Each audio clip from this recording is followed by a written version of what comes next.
A 4.8 magnitude earthquake shook Tokyo this morning. There are no reports of damage. No tsunami warnings were issued.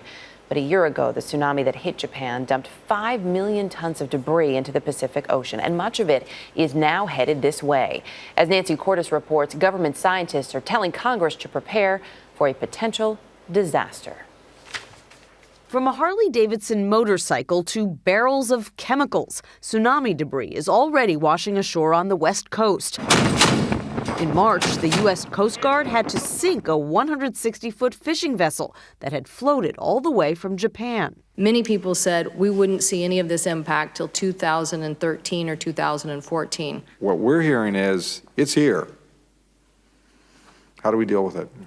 At a hearing Thursday, senators from western states grilled a top U.S. environmental official. They wanted to know how his agency is planning to deal with the field of trash roughly 3 times the size of the contiguous United States, headed this way quicker than expected. We do not have the funds to mount a cleanup, especially in areas as remote as Alaska. David Kennedy is with NOAA, the National Oceanic and Atmospheric Administration. He said it's not clear whether all 1.5 million tons of debris will make it across the Pacific. How much of that is still going to be floating and available to come ashore? We don't have a clue.